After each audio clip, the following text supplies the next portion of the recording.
Hi, this is Emily Saliers from Indigo Girls, and you're listening to Rainbow Country.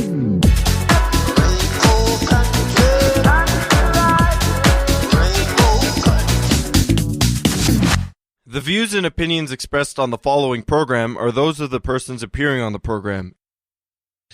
Today on Rainbow Country, comedian Isabelle Kanan joins me to talk about her new broadcast TV show, Abroad, her journey as a queer comedian, and more. All that lies ahead on episode 306, so stay tuned for Gay Talk Radio right here on Rainbow Country. Hi, I'm Simone Denny. Hi, I'm Mayor John Tory. I'm Joey Lamar, best-selling author of Mambo Lips and Salsa Hips. You're listening to Rainbow Country with Mark Tara.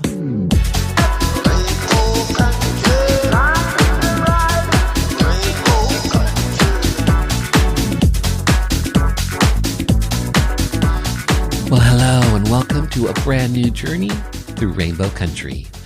As I like to call it, a little gay radio show working to give voice to the LGBT community and beyond.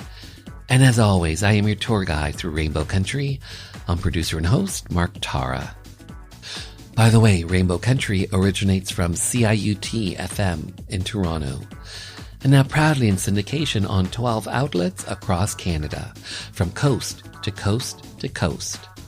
The Yukon, British Columbia, Saskatchewan, Manitoba, the east coast of Canada, in Newfoundland, Ontario, even down to Buffalo, New York, and online. Well, thanks to you tuning in, streaming, downloading, but ultimately listening. Together, we continue to build Rainbow Country into a nationally syndicated gay radio show, a #1 LGBT podcast on Podomatic.com's Gay and Lesbian chart, and last week we were #2, as well as being recognized as Canada's #2 LGBT podcast on Feedspot.com. So today, queer filmmaker Bogna Kovacic joins me in conversation to talk about her latest film, a documentary, Boylesque. A documentary that tells the story of LULA, aka Andre Swan, an 82-year-old gay man, Poland's oldest drag queen, and a rebel. By the way, I caught up in person with filmmaker Bogna Kovacic when she was in Toronto for the 2022 Hot Docs Film Festival. Plus an hour or two music from LGBT artists, independent artists, voices that we've come to know and love in classic disco, classic 80s, classic house, and on this episode I'm featuring some classic house, as well as some lesbian alternative. But up first, she's been on shows like Royal Canadian Air Farce, This Hour Has 22 Minutes. She also has over 5 million likes on TikTok. And now she's on your TV screen with her very own sketch comedy series, Abroad, on OMNI TV. Comedian Isabelle Kanan joins me to talk about her new show, her journey as a queer comedian, and more. All that lies ahead as we start off this journey through Rainbow Country.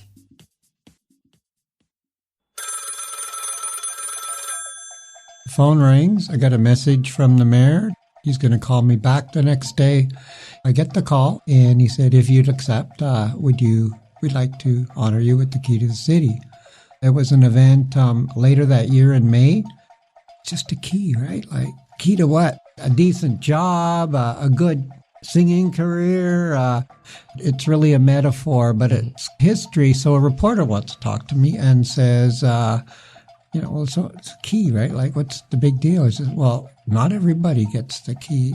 So I looked it up, and I guess it is kind of a big deal. The date, May 17th, 2018, when trans activist Susan Gapka made history by becoming the first trans woman to be presented with the key to the city of Toronto. By the way, past recipients include Rush and the Raptors.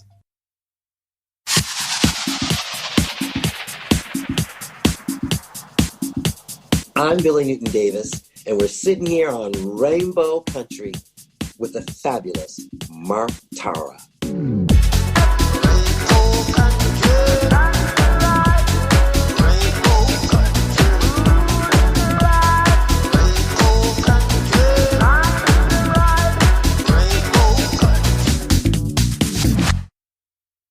Hey, I'm Isabelle Kanan, and this year I created my own TV show, and it's about to come out.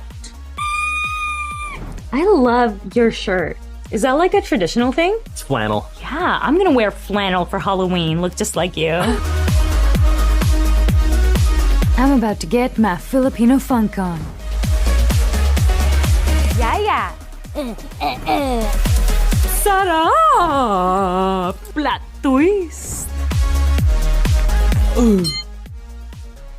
Catch the funny at Heartfelt Journeys Us Immigrants Take on OMNI 2 starting April 24th at 8:30 p.m. And follow us for exclusive clips and content. Sana all manonood. Isabelle Kanan, hi, how are you? I'm doing great. How are you doing? I am well. Okay, first of all, Isabel, you say your last name for me. Kanaan. Kanaan. Yeah, I used to... Understood. Yeah. Don't worry, because when we were taking our citizenship test, the people looked at us and was like, how do you pronounce your last name? And we, as a family, looked collectively, because we're like, they can't say our name. Let's just say it the Englishized version. We're like, Kanaan. And they're like, got it. So for the longest time, I would say my last name was Kanaan. But now I'm like, you know what? Everyone's taken their name back. I'm going to take the pronunciation of my name back too. So it's Kanaan. Hey. Love it. So I have to say, thank you for being here, to have your voice, your story be heard by the LGBT community and beyond. So thank you for that, especially to talk about Abroad. Yeah. A sketch comedy series that is on broadcast television, OMNI TV. Generally speaking, what is the story that you are telling in, I believe, 12 episodes, this series? What's the story that you're getting at in Abroad? Well, in a general sense, it's a sketch comedy show that centers around my Filipina immigrant stories. But though it is centered around me and my stories, and it's like through a Filipino lens, they are so relatable that I find that they cross a multicultural platform. And each episode actually has its own theme. So because it's sketch comedy, there's no overarching like, oh, in the beginning, in episode 1, I am this, and in episode 12, I rise as this. It's kind of like I have my monologues, my intros and outros of every episode, and I kind of say in the intro how I was in the beginning, and then in the outros, I kind of say how I've triumphed that theme through my experience here in Canada.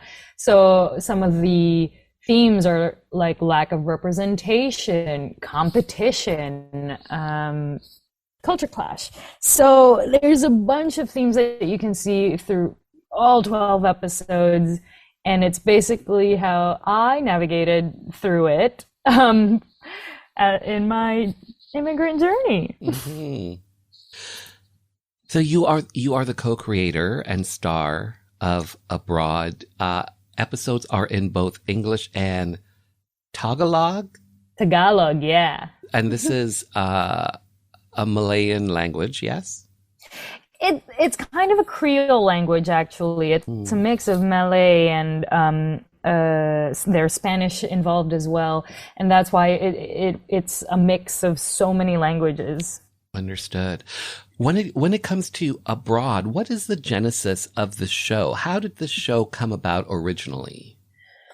Well, originally, I had a TikTok, and I called it Abroad Filipina.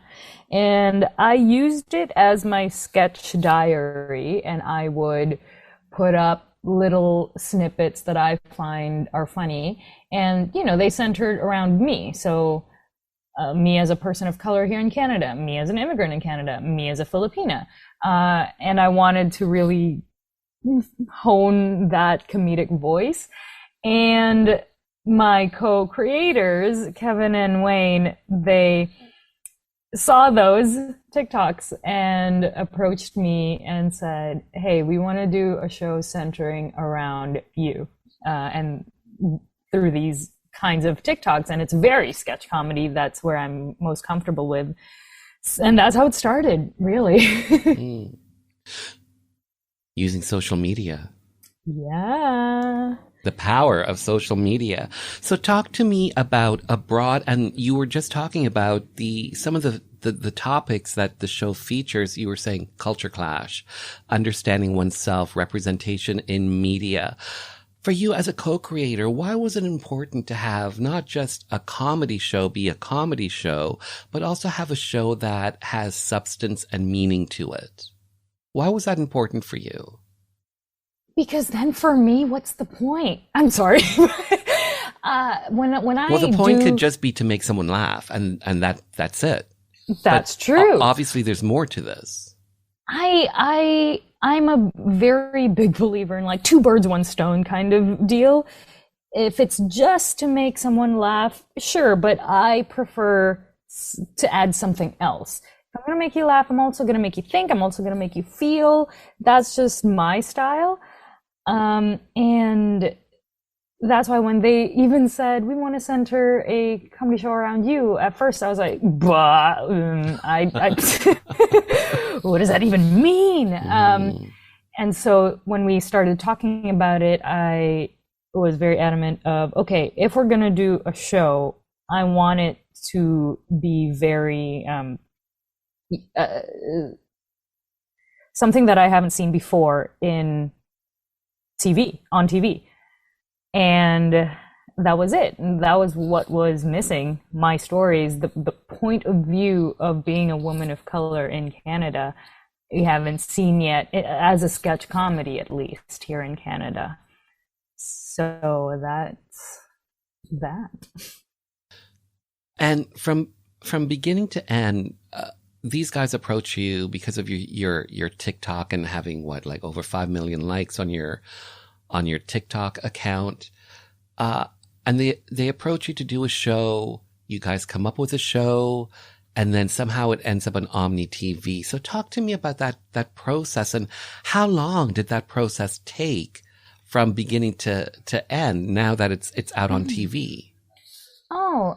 So I started making TikToks in 2018, and they contacted me very shortly after. I think it was my third or fourth TikTok that they were like, hey, we like this. And I'm like, okay. So that was 2018. And then we started pitching it in 2020. And then summer of 2020, we had our first talk with OMNI, and they seemed very interested. And we were like, okay, there's a bite on the hook. And then they backed us up for development, and that started February of 2021. Mm-hmm. And because this is on broadcast TV, did they limit you guys at all, or did they just say, you guys do you, and we will air it? We had a lot of convincing to do because they weren't aware of my TikToks, not like, my co-creators were. And so a lot of when we did pitch it, first we pitched, there was an audience for this. Second, we pitched, why me? And third, we pitched, why this show? As much as it is like what the show is, it's also why. And honestly, what was really cool though?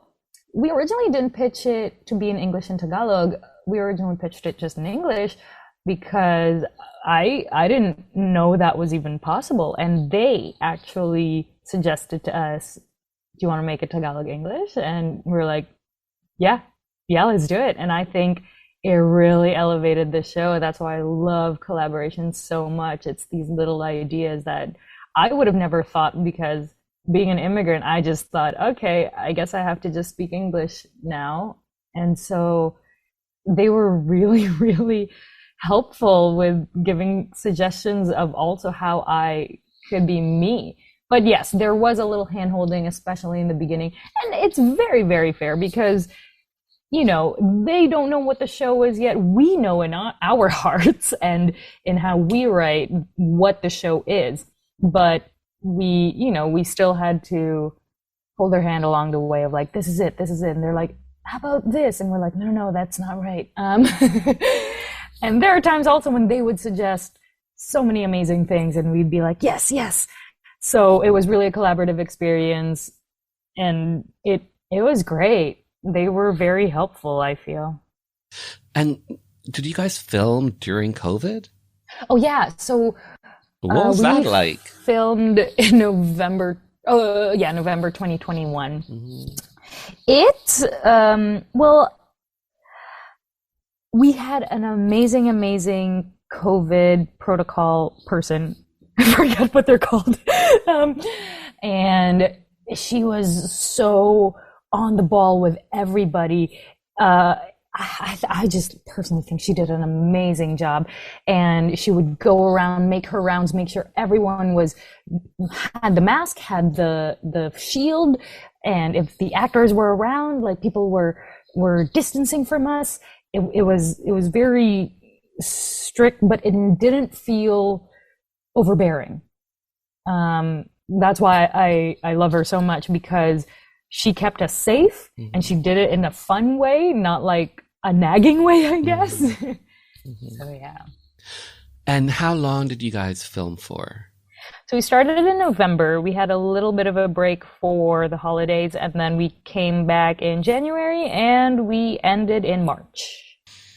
And the show is out. How has the response been? How have people responded to your baby, your show? It's great so mm-hmm. far. You know what I'm really, really loving is, especially when, I saw this tweet that someone was like, never would I have thought I would see a Canadian show with a Filipino cast and speaking my language. And I was like, yes.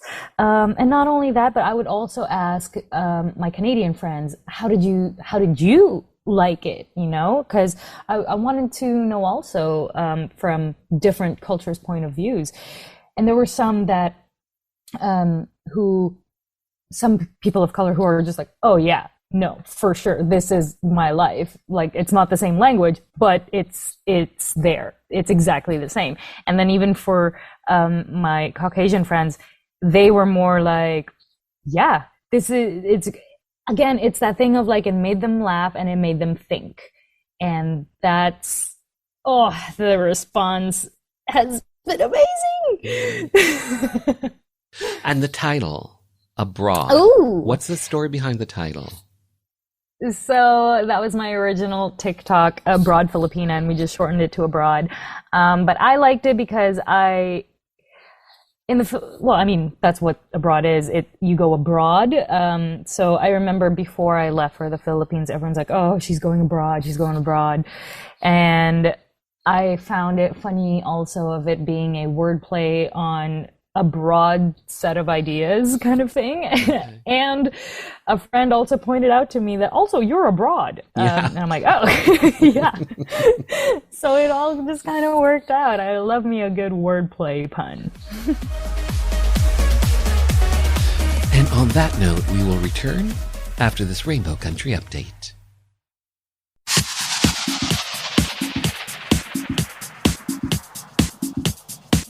Hi, I'm Simone Denny, and you're listening to Rainbow Country with Mark Tara.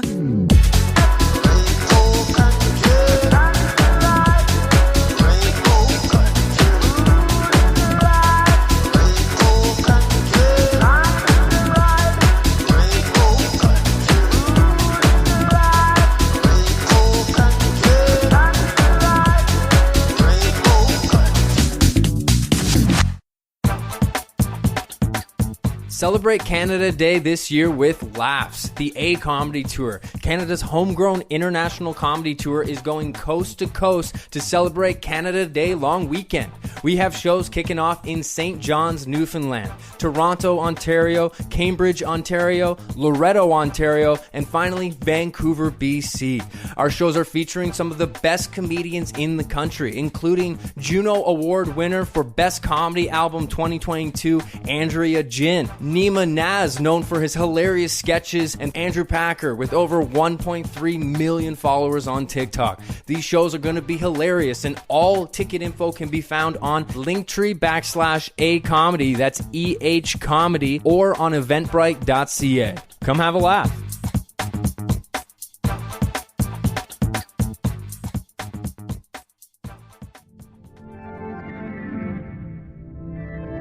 Our Health, a Canada-wide 2S LGBT QQIA+ community survey, is looking for your involvement.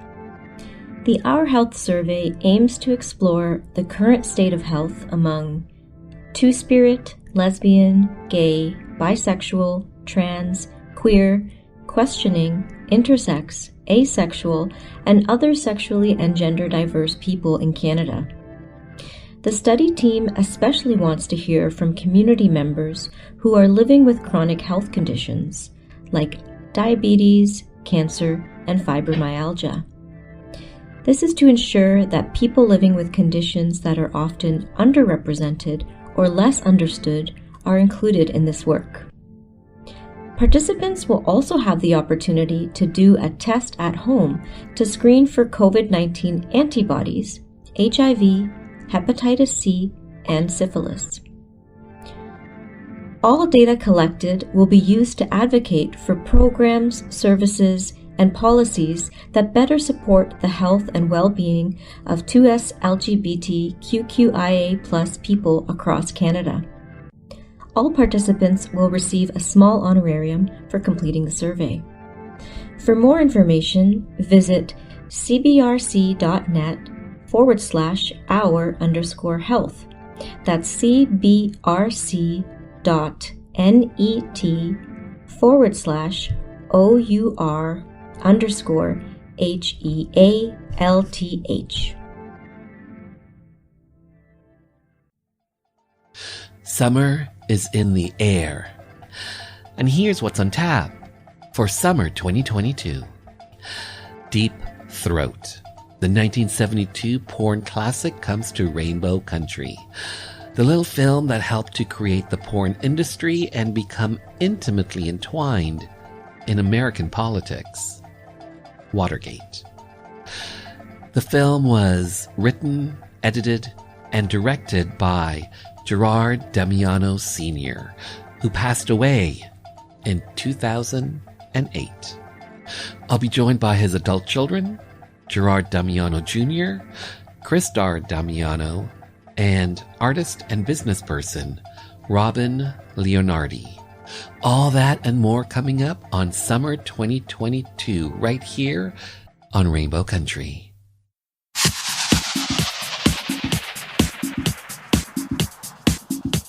Hi, I'm singer-songwriter Steve Grand. You're listening to Rainbow Country with Mark Tara.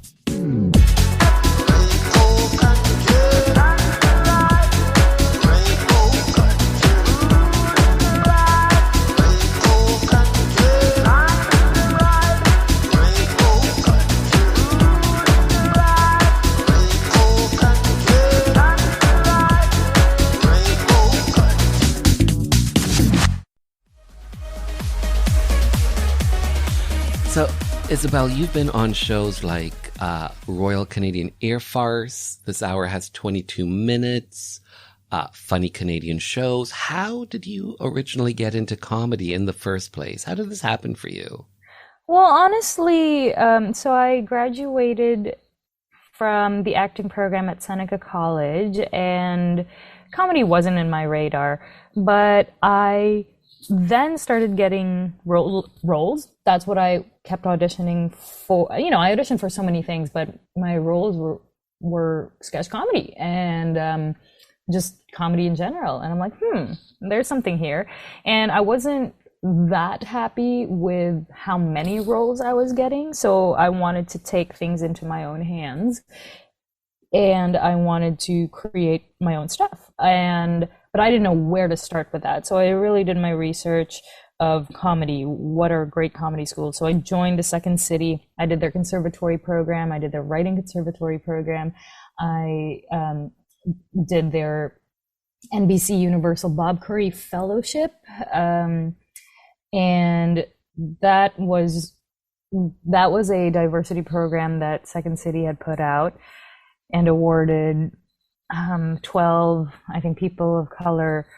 And you were one of those. And I was one of them, yeah. And that was the start, really, of how I found my comedic voice, because when I was in my conservatory class in Second City, I was the only person of color. And I would pitch stuff that wouldn't make it in because they did not understand it at all. Even the directors, were all white, and they just couldn't understand. And so I was already like, oh, maybe this isn't for me. But I'm so thankful that Second City saw something in me. And then so in the program, the Bob Curry program, we had a person of color director, and everyone were people of color. And when we put it up on its feet in front of an audience, everybody laughed. And I'm like, oh, okay, so this isn't just me. Like, people can relate to this. So I don't want that kind of brainwash kind of feeling that just because people don't understand your journey doesn't mean yours isn't valid. So that's why I really wanted to create a show that represents that. Do you think you're a funny person? Dude, oh my gosh, I don't think so. I'm surrounded by so many funny people.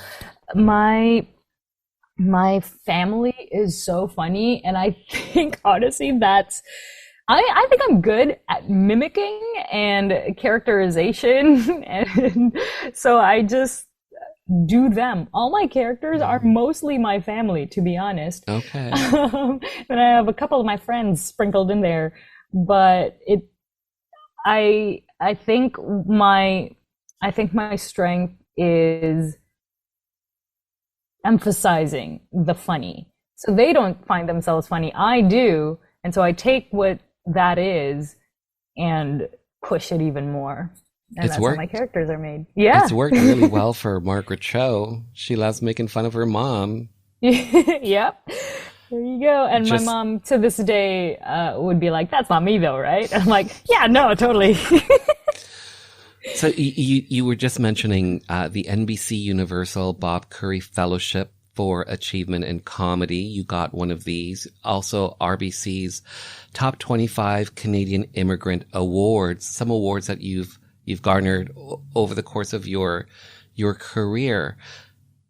For yourself, getting these and being welcomed into the comedy world, so to speak, what did getting these awards and these fellowships, what did they mean to you?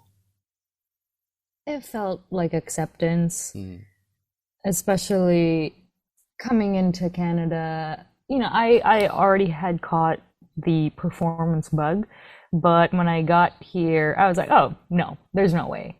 And so I left that life, and it took me, I guess, 5 years of living in Canada.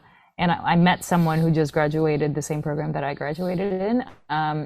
And at that time, I was not taking acting. I was taking philosophy and math, and it was, I had to find myself. And when I finally met this person and they said, yeah, I just graduated the acting program.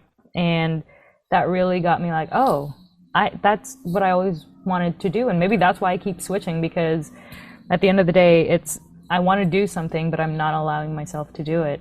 And so when I finally did it, I think, accepted myself, right? And that was also the reason why I felt not comfortable in the beginning also of my acting career, because I felt like I was hiding the fact that I was Filipino. I was hiding the fact that I was an immigrant. In my mind, I was like, I just need to be as Canadian as possible. But when I finally accepted me for being an immigrant, for being queer, for doing all that, then my writing just elevated my characters, my acting in general.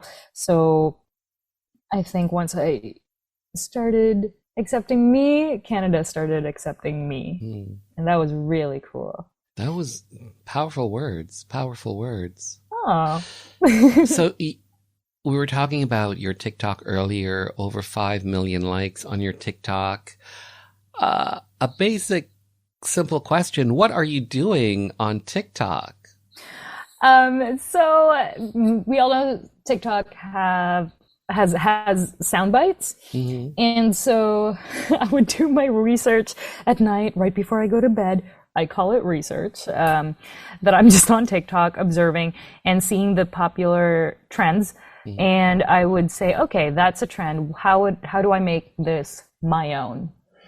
And so there was one trend that was, the song was, you say it best when you say nothing at all. And most of the trends for that were talking about like a relationship, which I guess what the song was about.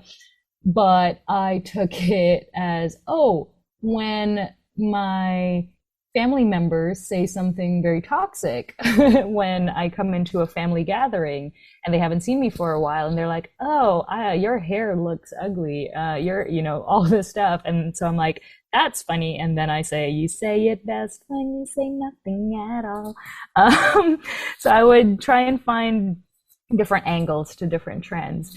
And then after a while, I started making just like my own sketches on TikTok that I could do in under a minute. And then because it is a broad, my channel is very broad. It had a lot to do with me as a person of color. It had a lot to do with me as a Filipina, and it had a lot to do with me as an actor. So I would incorporate all of that and do TikToks based on how I'm feeling that day. If I was feeling emotional, it was definitely going to be an acting TikTok. And I would teach people how to cry or something. And so now that you have the show, are you still active on TikTok?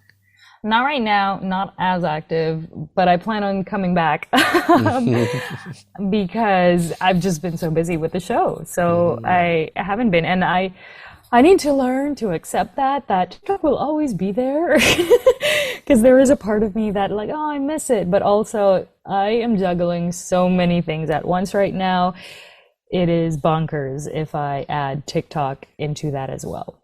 And TikTok also was very accessible during the pandemic because nothing was happening. And so that was my outlet. And now with the show and everything, I don't have that much time, but don't worry, I'm coming back.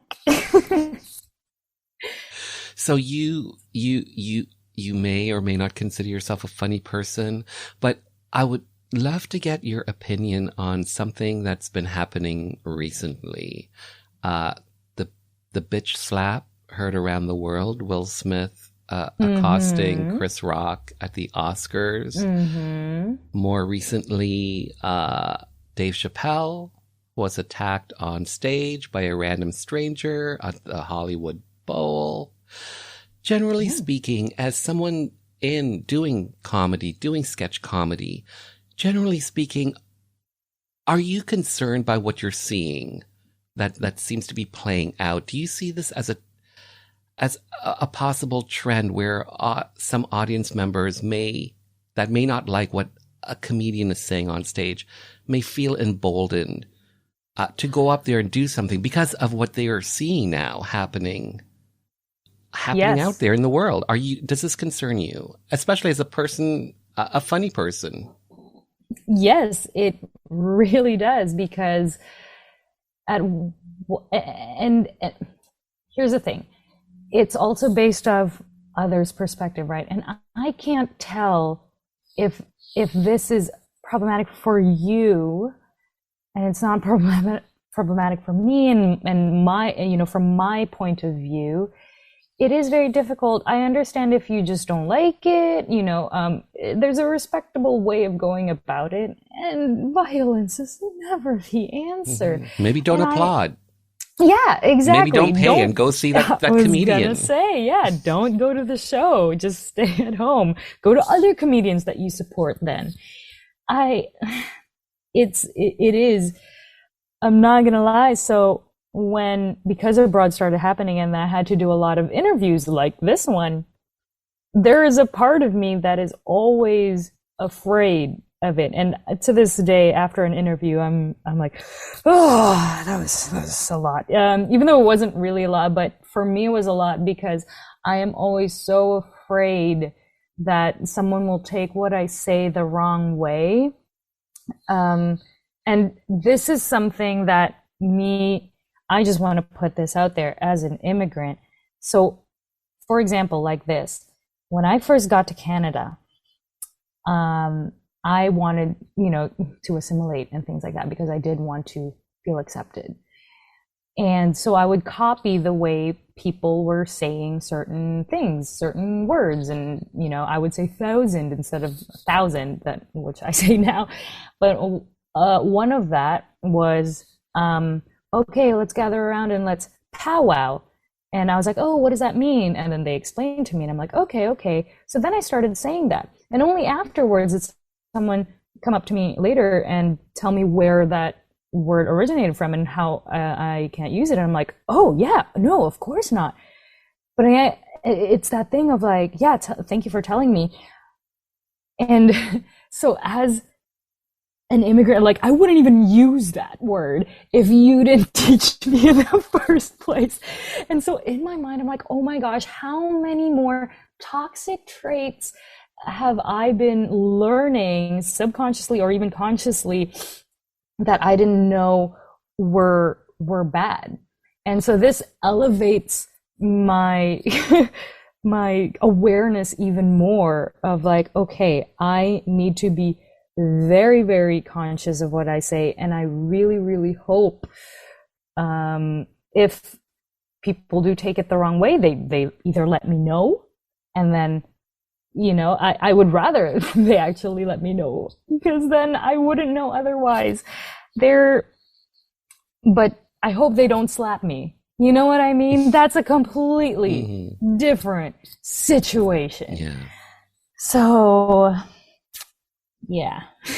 For yourself, the comedy community right now is a little bit like, it's a bit scary right now.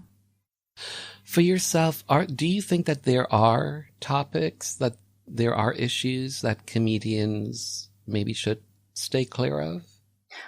I think if they any punching down, I do not agree with. If they do, I mean, all right, that's you. I don't know. It's not my type of comedy. I think it shouldn't be for anybody, honestly, because that's you're just being a bully at that point, right? There's a fine line between being a comedian and being a bully. So any punching down, we should stop as a comedy community. So you mentioned that you are part of the LGBT community. You are a queer person. And for yourself, being someone who's part of the community and your comedic journey, how has it been challenging for you? Has it been easy for you? Talk to me about that journey, being someone getting into comedy and someone being queer. Yeah. So because of when I first arrived, it was all about assimilate. And so of course I was in the closet. And then when I finally, saw actually in the comedy community, there were a lot of people that were coming out and it was like a rejoicing of some sort. And I was like, yes, okay, you know what, I'm gonna do it. But then there was also that thing because, and I still think it is an issue, that by erasure and things like that, because I am very straight passing. And so whenever I do LGBTQ comedy shows, sometimes I still don't feel accepted. And it's only when I have a partner who is also another woman that I do feel accepted in those.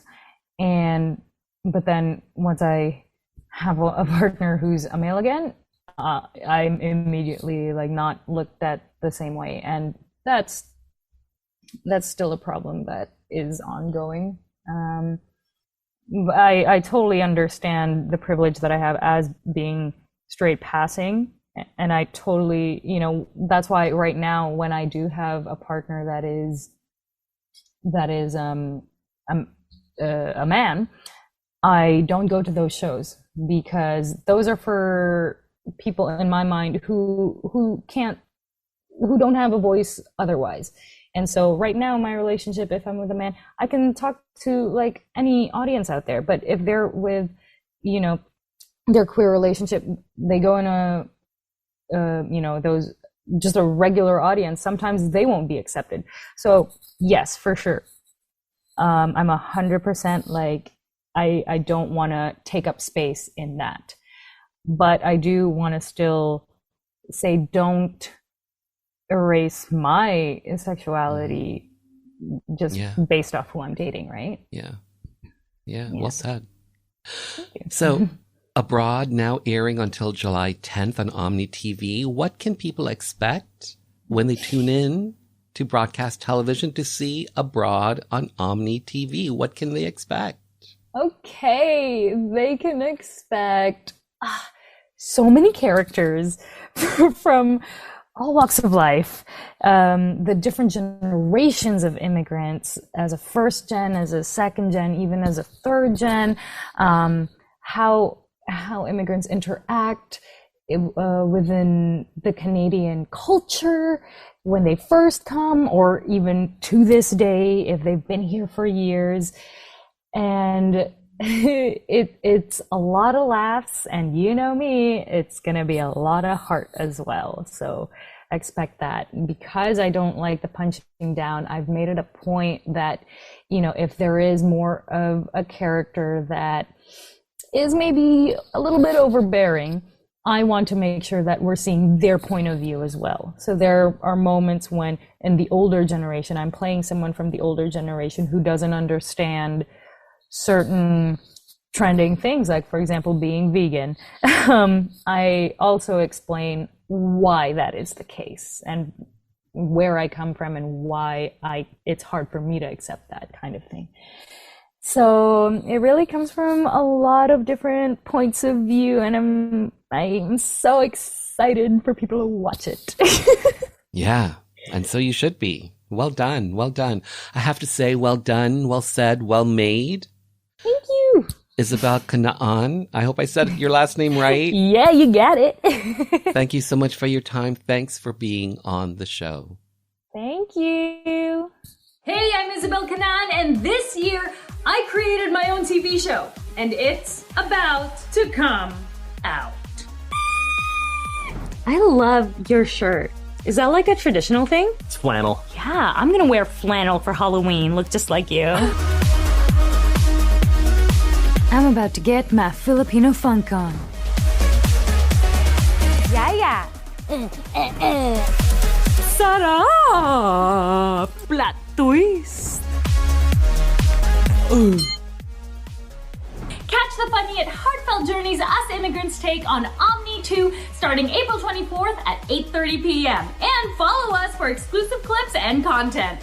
Sana all manonood.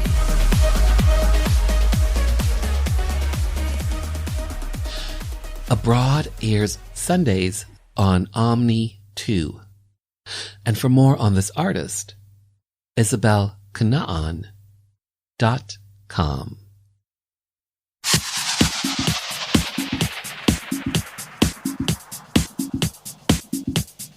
Hi, I'm songwriter and producer Jim Valance, and you are listening to Rainbow Country with Mark Tara.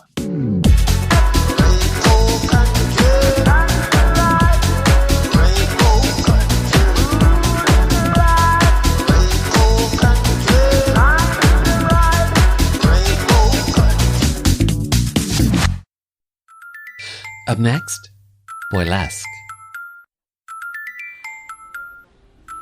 have to say, Bogna, thank you for your time. Thank you for being here. Boylesque, this is your film. You're the director. Talk to me about the story that you're telling in Boylesque. The story starts with our protagonist losing his best friend, and were they lovers? Were they lovers? It's unprecise, let's say. It's not. It's vague in the film. It's vague in the film, and it's vague in real life as well. I decided to keep it vague. Keep it like this. Okay. Because Lula was vague about it every time as well. So I was thinking that maybe, there was some mismatch, but it was, somewhere, or there was something, but then it was, but I don't know. But they were really close, for a lot of years. I don't know exactly, but it was 20, 30, all the time together. I was working in this guy's place, he was his worker there, and they were also friends, and they were going everywhere together, so it was a big thing. And this best friend, he's having some issues with health, and he's deciding that he doesn't want to be bedridden. He doesn't want to live his life like this, and he's deciding to commit suicide. So we start with this, and as you can imagine, after such event, it's part of you is torn out almost. So you need to reassess your life, process your grief, build everything back again, name things, almost reconstruct yourself.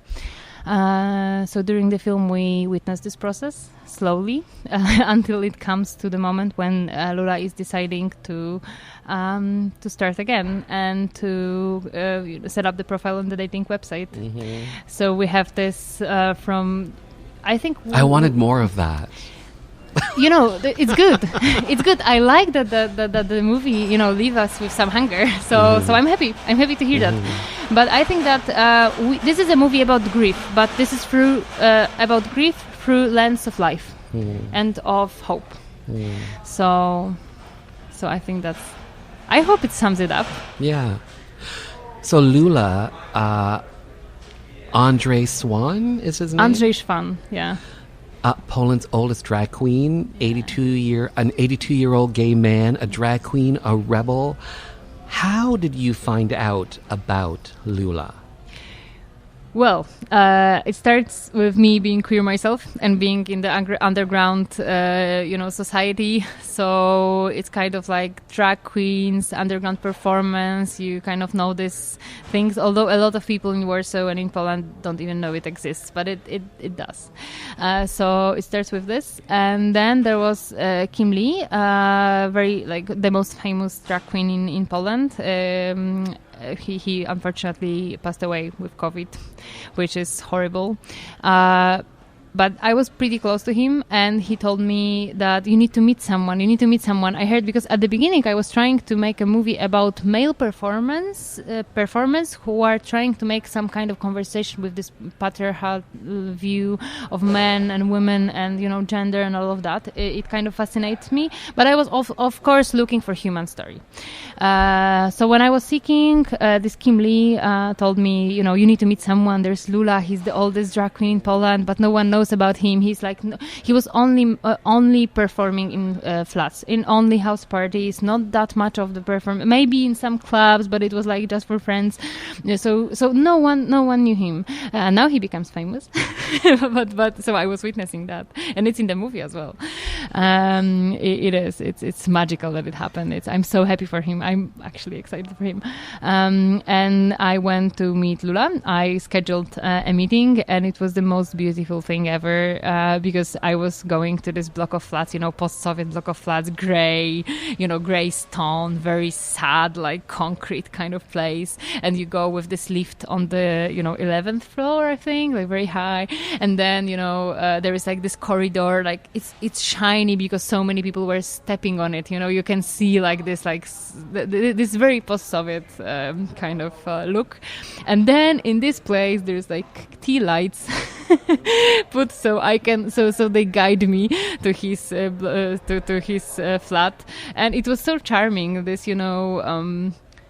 that he wanted to kind of remake this place to make it a bit more homey, to guide me to his place, even without him being there. And this is the moment when I thought that this person is having the conversation with reality. What an interesting thing, you know? So it started like this. I knew right away that there's something so magnetic about this. And that's how it all started. Yeah, it's not, because it's not even rebelling against everything. It's like subtly making it yours. It's much more successful this way, you know. Like. So, LULA, an octogenarian, a man over 80, living his life, doing drag, but also a man on the hunt for a unique stiletto. Were you always intending to follow that storyline, the story about the stiletto heel? I think the documentary starts off with that. Let me answer it differently. I think that each history in this film is real. Like each narrative is there. It's real. But they appeared like one after another. And the closer I got to him, the more he was like, the more he was telling me, like from time to time, he was just like, "Oh, I have this idea, you know. What do you think about that?" And then you know, and when the character does something like this, it's very subtle, because I think this is very sensitive part for a documentarian, because when protagonist brings something up like very casually, it's usually a test. Like, do you give me space to decide for myself, or do you jump on it, or what do you think? Do you and you know do you want to direct me, so I will just be your the characters sometimes, the people that are in the movies, sometimes they try to they want you to be proud of them sometimes, so it's very easy for them to go into what do you want me to do. So this is very important to them, to give them space and say, what I think this is a good idea, but what do you think? How do you feel? Do you want to do it? Maybe you don't want to do it. Maybe we can shoot it, but then I'm happy to don't use this material. So it was something like this. I knew this is big. I knew that this is some kind of negotiation with reality that is like, some people say it's hardcore. I don't know if it's hardcore. I think it's very brave, this conversation with reality in this stiletto narrative. So I told him I told him that it makes because it was true. It made me kind of shiver. There's this when you feel something is important here. This moment. Yeah. Everybody knows it. Like it gives you goosebumps. You get the goosebumps. Yeah. You're like, wow, something is important is happening. So I just shared it, and then. And it's there. And it's there. And it's there. And it's there, yeah. Another thing that's there is love.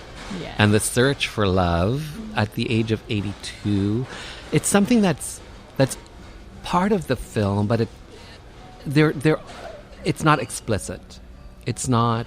I personally, I think I said this earlier, but I would have loved to have seen more of that in the documentary, like Lula's search for love. Yeah. I mean, Lula found a stiletto. Yeah, he found a stiletto. Talk to me about that, because did you and Lula go back and forth in regards to what would be, what he was comfortable with you filming, like, the stiletto angle, and him being on like apps looking for dates or what have you? Was that a conversation that the two of you would have? We didn't discuss each scene. It was not like this, but we decided the theme of the movie and trust. I think it built it up. So we had a moment when I approached him. We were in Berlin, and he was in a hotel room, and I knew he's by himself. And I, arrived to his room, and I told him, Lula, I was thinking about the things we already shot, about what's happening in your life, and I have this feeling that there is something very authentic, very, very vulnerable there, and I would like to talk to you. But with this decision from my side comes some kind of responsibility, and I know I don't want to show how to say that. I don't want to steal this movie. I don't want to steal this movie from you. I don't want to, set up in the way that there will be outcome, and however it is, I have it. I would like you to give me this movie. But what I think now is I would like to make a movie about grief, about being old, about death, but also about hope in the last, years of your life. And I would like to tell you that I see that.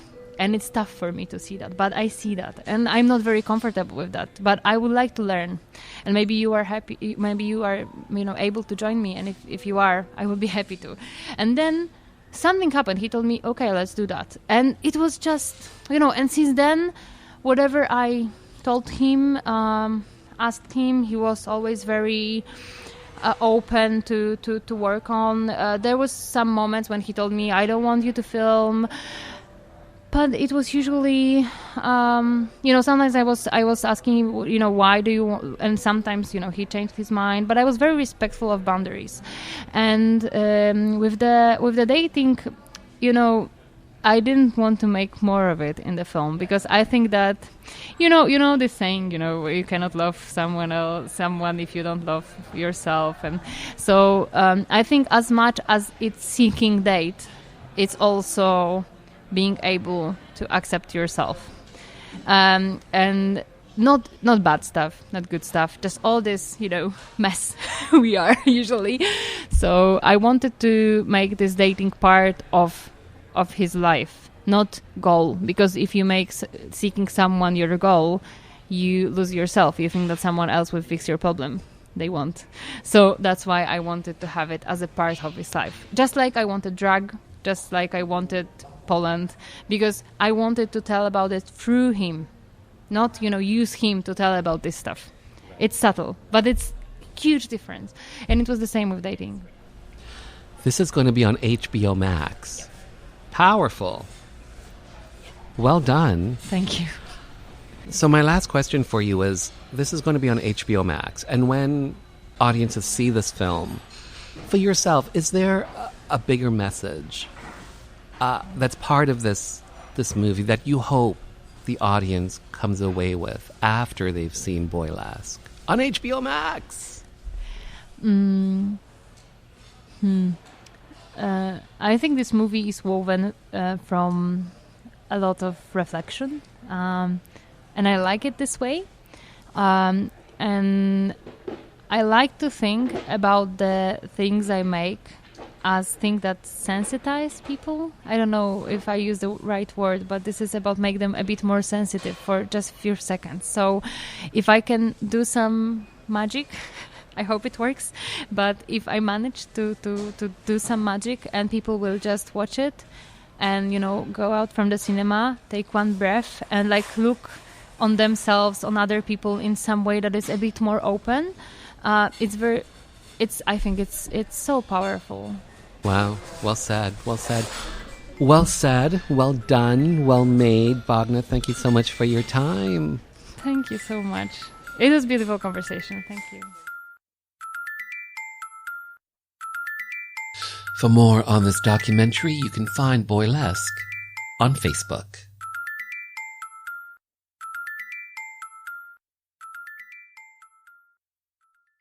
Hi, this is Jake Myers. I'm the owner and creator of LGBTQTherapyspace.com, the first LGBTQ owned and operated national teletherapy platform.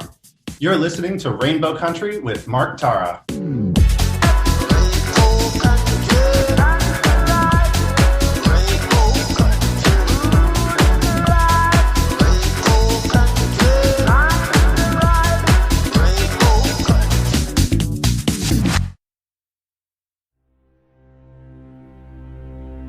Hi, my name is Joanne Vanicola, and I'm an actor and a writer, and I was first on Rainbow Country with Mark Tara on discussing the massacre at Pulse Club in Orlando.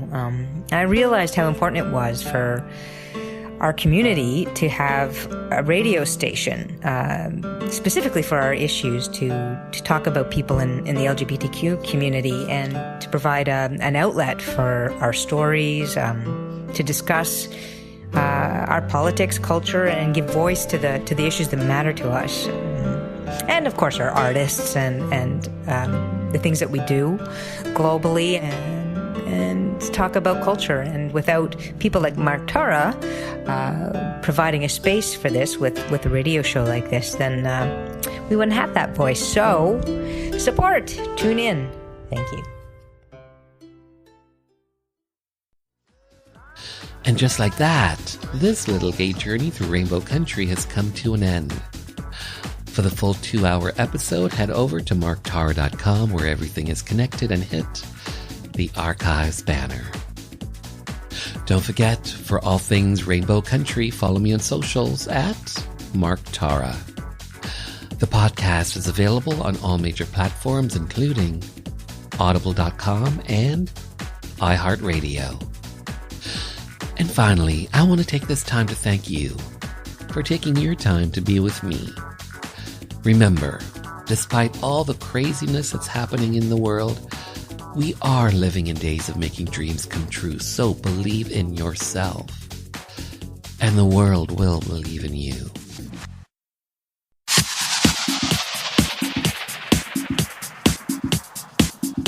Hi, this is Police Constable Danielle Bogna, also known as LGBT Cop, and you're listening to Rainbow Country with Mark Tara.